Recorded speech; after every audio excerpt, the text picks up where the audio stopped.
Hey, good morning. Oh, look, we've got sound. Perfect. Good morning. I'm Erin from Girl Catch Fire. Thanks for joining me today. I'm really happy that you're here. We at Girl Catch Fire help people get unstuck and on purpose at midlife. And this little training is we do it every Monday morning because lots of times we just need to be reminded of things that we probably already know, but maybe have forgotten. And so that's what Monday Mindset is for. So thanks for being here. Today, I want to talk about a process that I've been teaching my clients a ton lately.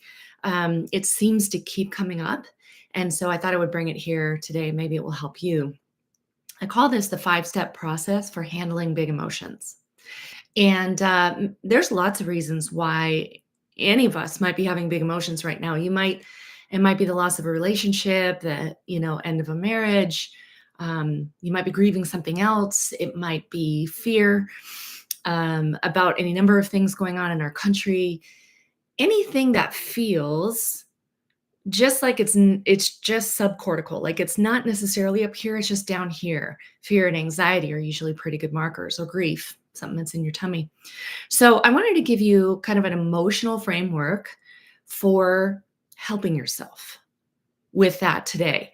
Last week, if you were here last week for Monday Mindset, I gave you a mental framework for understanding how to get things that you're concerned about in the right categories.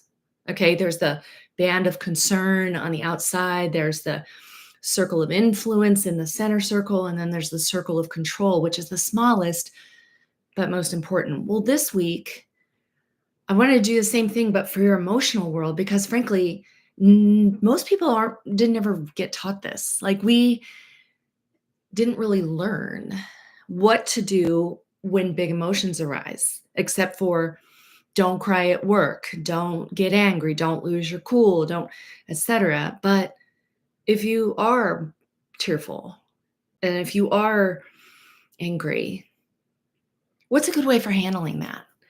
So because the truth is that emotions are just energy in motion. And if you suppress them or stop them from moving, they're going to come out in some other way. So let's talk about it. This is something that may or may not be relevant, but it came up yesterday in church and I just wanted to share it. I think it's relevant. So yesterday, my pastor was talking about repenting because it's Lent and that good stuff. And if you think of the word repent, you probably think of somebody standing on a street corner with a sign with like crazy hair and crazy wild eyes and all that. And maybe you think the word means stop doing bad stuff, but that's not what the word means. The word actually means to change your mind. More specifically, in the Greek, meta, the word is metanoia or metanoia. I don't know how it's pronounced. It's actually two words in the Greek. One is meta and one is noia. Meta just means higher or over or above. Like, think meta narrative. Like, what's the narrative controlling the smaller narrative, right? That's what meta means. And noia just means thinking. So the word repent actually means higher thinking, which I love because so often I'm so caught up in my small mindedness, and the scriptures say, like, my ways are not your ways, my thoughts are not your thoughts, they're above your thoughts. So anyhow, like, that's part of what we were talking about last week, is how to control the things you can control and stay in a place where we're thinking higher, like we're thinking more big picture. Okay, so that's one strategy. But the reality is that one emotion can spawn 1,000 thoughts. You know this to be true, right? So let's just say this one emotion that you're having is spawning 1,000 thoughts, and you're spending all your time like playing whack-a-mole with your thoughts. Well, wouldn't it be wise to go and address the emotion that's underneath it? Yeah, of course. So that's what we're talking about today. So instead of stuffing it, instead of bypassing yourself like, well, at least I XYZ.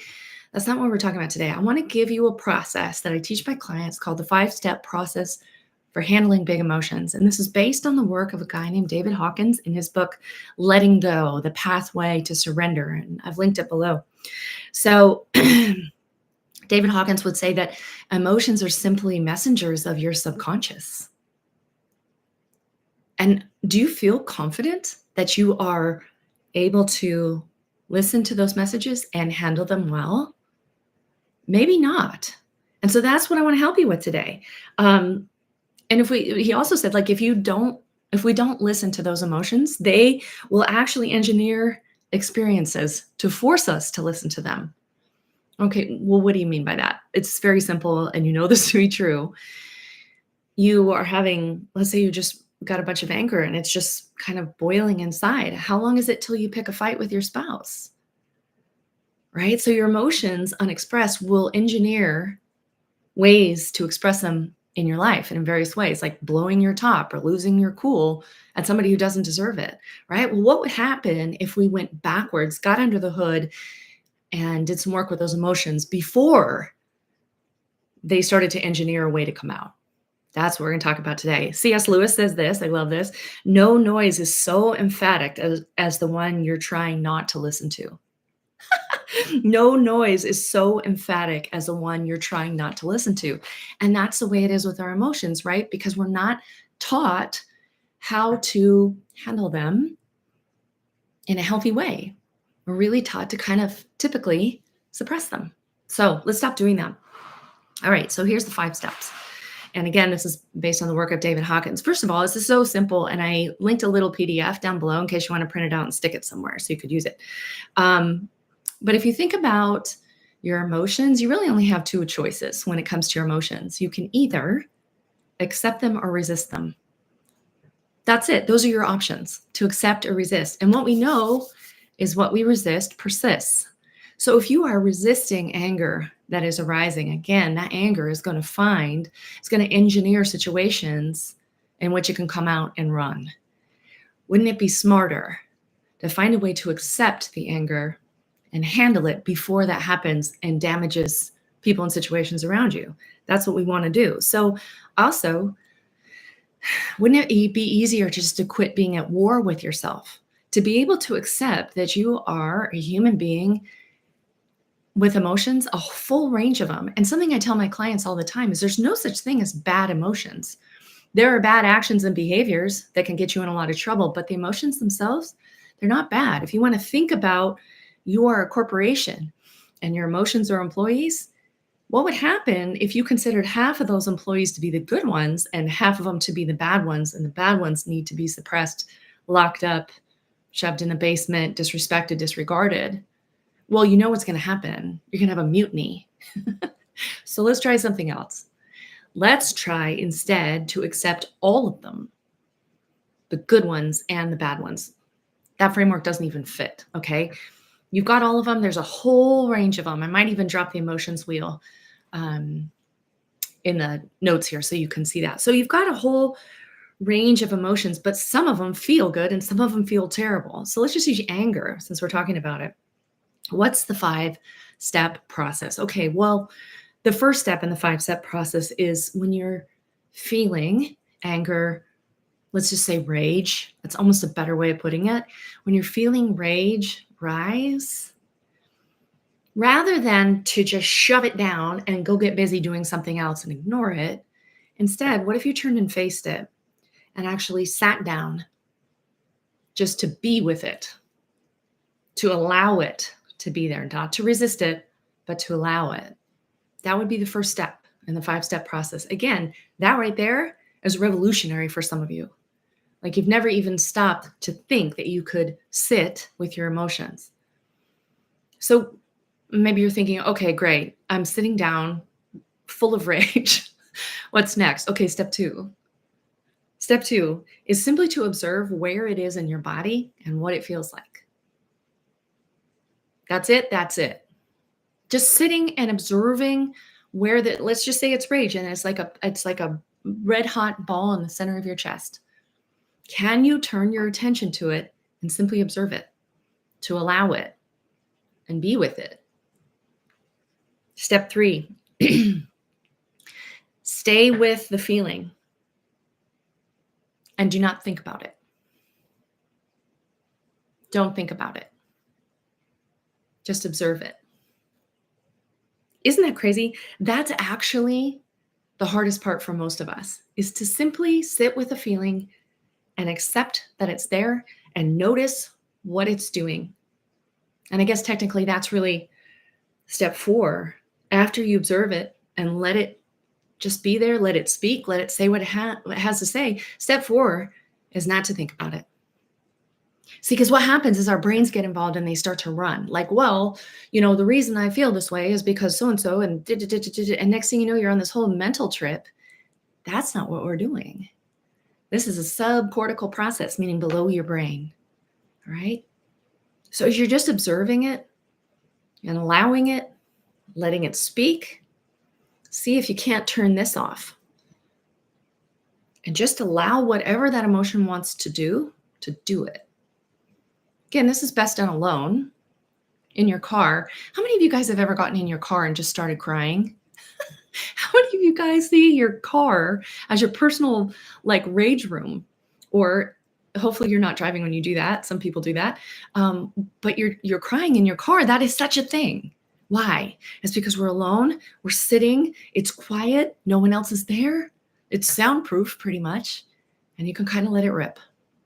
It's the same process. So think about that. Think about why, if you've ever done this, sat in your car and just bawled. It's almost the same feeling, okay? So that's the 4th step, is just not to think about it. Really don't run it down. Don't think about what you're going to do. Don't think about whose fault it is. Don't think about how you got here. None of that. All right? And then step 5,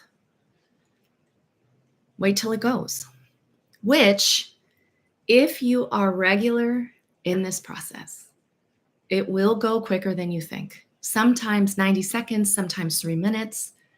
That's not a very long time in the big scheme of things. To just give yourself the opportunity to let the emotion move. Let it move out of your body, which feels so much different than shoving it in a jar and putting a lid on it. Like, I'm going to hold this down. No. We're just going to let it move. Let it go. And then I guess if there's a bonus, this would be step 6, is when it does, there's a vacuum. There's a space. What would you like to bring into that space? And again, this is bonus points here. What would you like to bring into that space? Is it love? Is it action? Is it gratitude?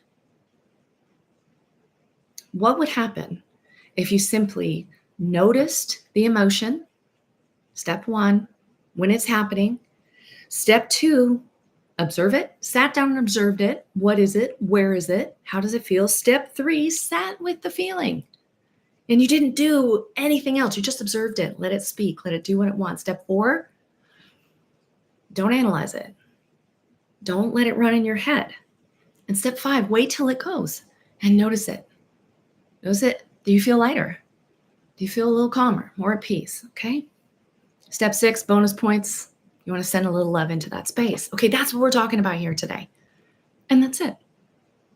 And this is not my idea. This is David Hawkins in his book, Letting Go, The Pathway to Surrender. It's beautiful. Highly recommend. But I teach my clients this. I'm finding a lot of people are dealing with grief. And it may be true that you may have to engage this process 50 times a day. Okay. What are your options? You don't want to do that? Okay, fine, I get it. But what are your options? What else are you going to do that would be more effective and continue to suppress it? I think we know what happens when you do that with grief. It eventually leaks out of you in some other way. So same with rage, same with anger, same with fear. What if you just sat with it and treated it like someone you love? Treated it like a child that you love that's fearful. What would that look like? Without trying to figure it out, without trying to mentalize it, without trying to do all the things that we do. Instead, just be with it. I think this is what self-love is. Is really, and if we want to talk about this from an internal family systems perspective, really that rage, that fear, that anxiety, that whatever it is, those are discrete parts of you that are trying to get your attention. They're really saying, hey, there's something amiss here and I need your attention. Please help. Well, if a live child ran up to you on a playground saying that, of course you would stop what you were doing, focus entirely on that child, and you would help them. Okay, it's the same thing. You can do that for yourself internally by simply noticing the emotion, noticing what it's doing, listening to what it's saying, not trying to fix it or figure it out, just allowing it to be what it is. Being seen, heard, and acknowledged That's all any of us want anyway. And you can do that for yourself. And that is the ground on which this 5-step process stands. Okay? So I hope that helps you. Take it and run. Let me know how it goes. Have a great week, people.